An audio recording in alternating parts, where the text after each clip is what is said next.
അപ്പൊ ഞാൻ ഷോർട്ടാക്കുന്നു. ഇവിടെയാണ് സമസ്തയുള്ളത്. ഓത്തുള്ള, ബൈത്തുള്ള, സ്നേഹമുള്ള, അതാണ് അതിന്റെ ഒരു കൾട്ട് പരിച്ഛേദമാണ് സയ്യിദുൽ ഉലമ. തീർത്തു ഞാൻ അതിന്റെ ഒരു കൾട്ട് പരിച്ഛേദം. വെറുതെ തന്നെ പോയി സയ്യിദുൽ ഉലമ എന്ന് പറയുന്നതല്ല. അദ്ദേഹം സയ്യിദുൽ ഉലമയാണ് തീർച്ചയായും. അതുകൊണ്ടാണ് അദ്ദേഹത്തിന് മരങ്ങളെയും പുഴകളെയും പക്ഷികളെയും മൃഗങ്ങളെയും ചേർത്ത് വെക്കണമെന്ന് പറയുന്ന ഒരു ദർശനത്തെ വികസിപ്പിക്കാൻ കഴിയുന്നത്. ആത്മീയതയാണ് പ്രധാനമെന്ന് പറയാൻ കഴിയുന്നത്.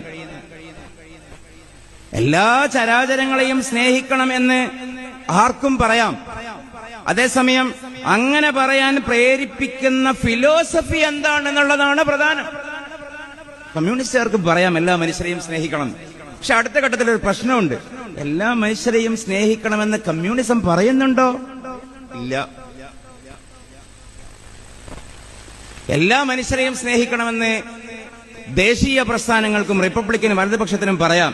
പക്ഷെ അടുത്ത ചോദ്യം വരും, എല്ലാ പ്രസ്ഥാനങ്ങളെയും ഒരുപോലെ സ്നേഹിക്കണമെന്ന് പറയുന്ന ഒരു തത്വം, ഒരു ദർശനം, ഒരു ഫിലോസഫി, ഒരു കിതാബ്, ഒരു ഗ്രന്ഥം, ഒരു വൈലോ നിങ്ങൾക്കുണ്ടോ?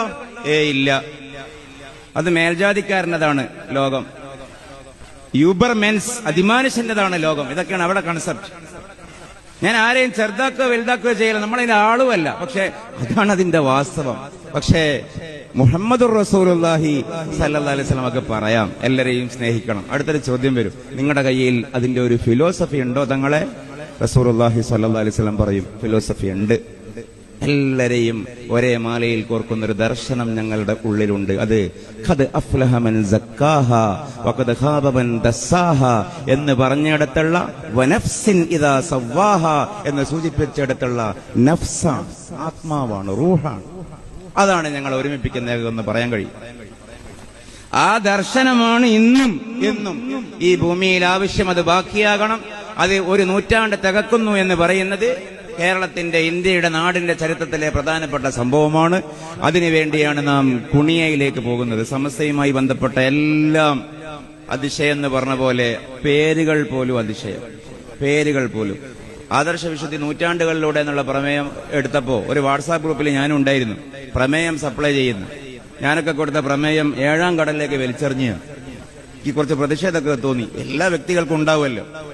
ബഹുമാനപ്പെട്ട മുഷാവറ അംഗങ്ങൾ ഏൽപ്പിച്ചിട്ട് ഒരു വിഭാഗം, ഒരു ടീം കൂടിയ വാട്സാപ്പാണ് പ്രമേയങ്ങൾ സംഭാവന ചെയ്യാൻ.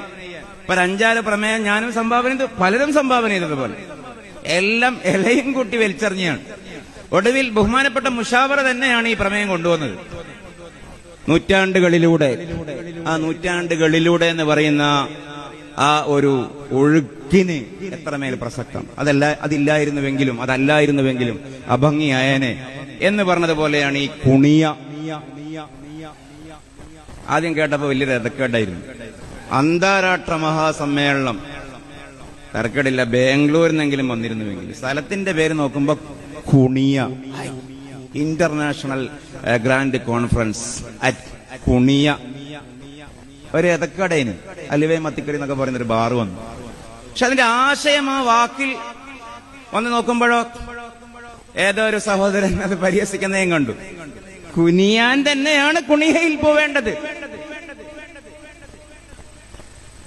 ആത്മീകാസ്തിത്വത്തിന്റെ അനിഷേധ്യമായ 100 കൊല്ലം മലയാള മുഖ്യധാര മുസ്ലിം സമൂഹത്തിന് സംഭാവന ചെയ്ത് സമ്മാനിച്ച ഔദാര്യം നൽകിയ സർവശക്തനായ അള്ളാഹുവിന്റെ മുമ്പിൽ ജനലക്ഷങ്ങൾക്ക് കുനിയാനാണ് കുണിയ.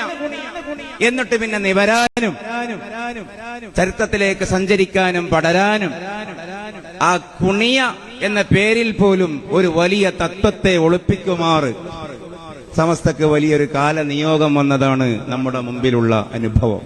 അള്ളാഹു നമ്മളെ എന്നും അതിന്റെ കൂടെയാക്കുമാറാകട്ടെ. വാഹു ദഅ്വാന അൽഹംദുലില്ലാഹി റബ്ബിൽ ആലമീൻ. ഒരു 9:30